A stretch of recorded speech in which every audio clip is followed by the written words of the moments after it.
I'm glad to be with you and speaking to you. We are here with the director Jim Hosking for the film Ebony and Ivory, and so my first impression on the movie was like, it's crazy. Like, I really love it, and I would like to ask you how the idea came about for you, and if the project was something that you have been working on for like many times. For the whole of my life. Okay. Since I was a bambino. Okay, let's go. Tell us everything. How did it come about? I don't know if I have a really great answer for that, other than I feel like this is like my third film, and generally, if I have an idea that feels like a conventional cinema idea, or this is, or I could see this being a certain kind of genre film or something, I generally don't do it. And then if I have an idea that starts to make me laugh and makes me think, well, why would I make that? What's the point of that? Or, this would be one of those ideas. So I think I just started remembering this old song that came out when I was like a tiny boy, and it sort of seemed like a slightly ridiculous song in a way. It's about, racial harmony, it's about harmony, but it's very simplistic, and the lyrics are quite funny. And I think I probably just had a little idea where, well, why did they want to do this? And they both made such incredible music, and this is not one of their high points. It just made me laugh, the idea of it. And then I also knew two guys who had been in my other films. I think I just very quickly thought of both of them playing the parts and finding it funny because they didn't look like them, and they're too old, they're not right, and I'm quite contrary, if you know what I mean. Like, I like to, like, if you should go that way, then I'll go the other way. Perfect. So it just felt like immediately, and I think it was kind of like sometime during COVID when everybody was saying, oh, you got to do a film with not many people, and then you're thinking, oh, I've got to do something with not many people and quite simple, and then, at the end of the year, you see all these films that everyone else has made, and they're with millions of people and loads of locations. And you think, well, why have I done this? But it just felt like the wrong thing to do in a way that felt quite right, maybe. At the right time, kinda. Yeah, I don't know about the right time. Probably the wrong time as well. So, like, the fact that... well, I mean, also because when I mentioned it to I mentioned it to a producer who I'd worked with previously, who said, no, don't do that. And I spoke to a friend who I've written with and said, oh, we could write a film about this. And he was like, oh, no, you can't do that. And so then I thought, well, actually, I will do that. This is nice. Actually, I don't know if you had already the chance to be like in the audience while people were watching the film. No, I've made two other films. I watched both of them with an audience, and with this one, I just felt I won't do it right now. Yeah. So the fact is that I can tell that I've been in the audience, and I got like two major reaction of it, because some people, like didn't read the synopsis of it, so they were expecting like some kind of biography. Yeah. So there were like two major responses, like what I'm saying, like with curiosity and astonishment, some of them, and the other were like kind of perplexed because they wanted something very traditional, or like expecting the story like how feeling it was. Angry and frustrated. Yeah. So I would like to ask you, like, at the end of it, it's not like just something that you want to do out of the comedy side of the movie, but also I felt like there was a deeper meaning behind it. And you made me think a lot about those years, because I loved music coming from 70s and 80s, and I think that if I was born at that time, it was totally like different kind of mood.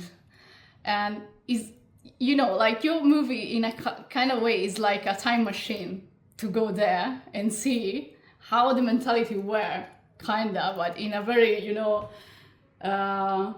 enthusiastic way. So I would like to know, like, if you have interest, like, in music of the time from this point of view, like, if you ever interview people of that time to get like some kind of emotion from that, or like, how was your study, like, kind of behind it? I know it can be like not the right word, study, but yeah. Well, I didn't actively study anything. I mean, I'm a huge music fan. I suppose the two things I care about are film and music, and that's been throughout my life from my earliest memories. And but so I know a lot about both these guys in the film. I know a lot about music from those times, but then this is also not a literal film, and the soundtrack to the film is completely different to the music that they both make. There's no reference to their music or even their names. Like, it's not literal in that way. But I suppose I'm drawn to making work that doesn't feel like it lives in the contemporary world. There's no, I mean, obviously this is set in the past, but even other films that I've made that could be set nowadays, there's no mobile phones, there's no modern cars, there's no modern clothes. Like out of time. Or just another world that. It's like there's something interesting to me about being able to make a film where every ingredient does exist in this world. All the clothes, like, none of the clothes were made for this film. They're all real clothes that my costume designer has found.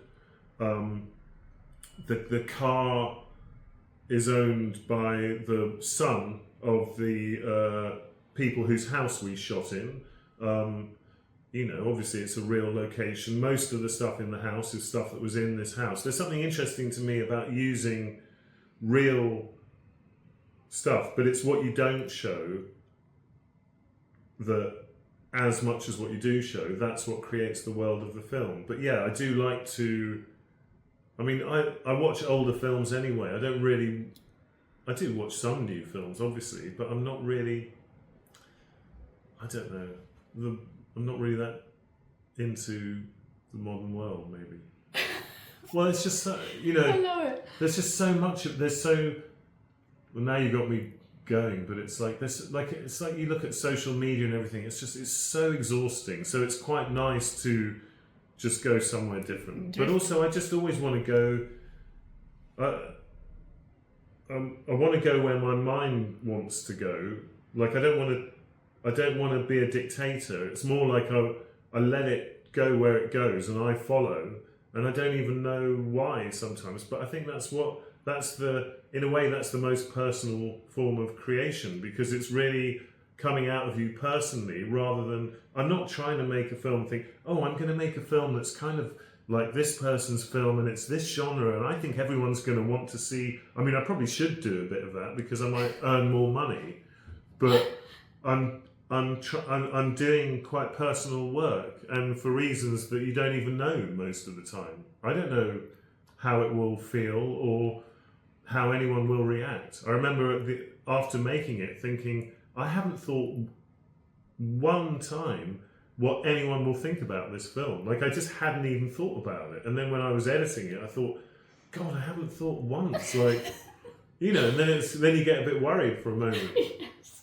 Like, I've no idea. Like, I was really surprised that one of my producers, when he first watched it, was saying how emotional the film was to him. I've never thought about it. Yeah. I really love like the answer, because sometimes when you actually have the chance to see like a lot of movies in a film festival, you really sense that there is or like a red line that is like unite them all in a kind of thematic way, or there is like the part of them that they are like propaganda film, like they want to sell you some ideas, they want to sell you like points of view. They want to sell you like everything that you can imagine. Yeah, or they're trying to make their way to having a really lucrative career, you know, like a. Also, yeah. Also.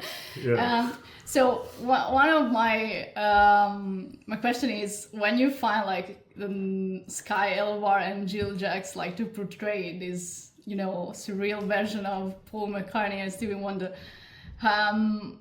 what guidance did you give to them? Like, was something like natural between all of you, or like how it went, like this part of the creative process? I've worked with them both. I've worked with them both before, and I wrote it with both of them in mind. And I would say that one of them thinks harder about the character than the other one does. I say like Sky, who plays Paul, he really thinks about it, you know. And probably watched loads of Paul McCartney and thinks that he's really got the accent right and whatever, which he hasn't. And then Gil, who plays Stevie, you know, I think he was terrified to be in the film, probably doesn't know why he's doing it, is feeling like just really scared and anxious the whole time, but he has a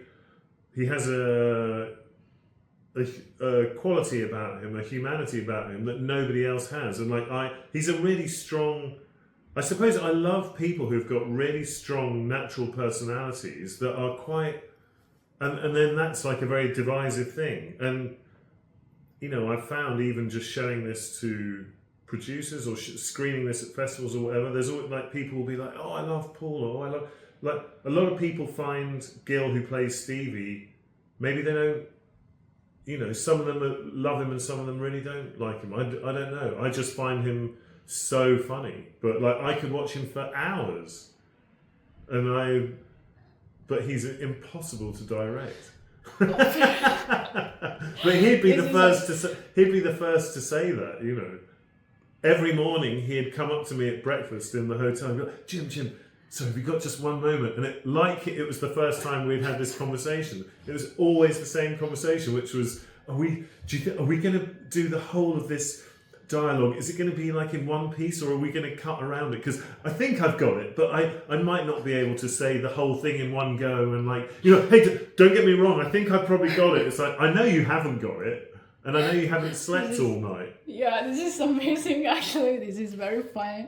And I get like the feeling that was behind, you know, like the project that you made. Well, I'm just trying to make something really that's me, and it's one side of me, you know. Like I don't watch comedies. I don't watch films that are like, well, in the same area as my films probably. I watch completely different kinds of stuff. But I watch films by filmmakers who make personal work, and that, you know, that could be any kind of film, I suppose. But I don't know where I'm going with this. I can't remember. Maybe with what you like to express, or like what you appreciate. I'm trying to like. I suppose like if you do something and it sort of comes from your heart or something, and you love it, you have this kind of strange faith that everyone else will love it too because you love it, but it isn't like that. But it's pure and it's true somehow, and that's what's important to me. I don't know. Like, it's like, why do you make things? I don't know. Like, I'm making stuff, I suppose, to express myself, but you know. But I don't want, you know, the next film will not be anything like this. That's for sure. It's authentic. Yeah, I really love that. Thank you so much for for sharing with us everything about Ebony and Ivory. We'll talk with Jim Hosking. Thank you so much. You've been very kind, and really appreciate that. Much.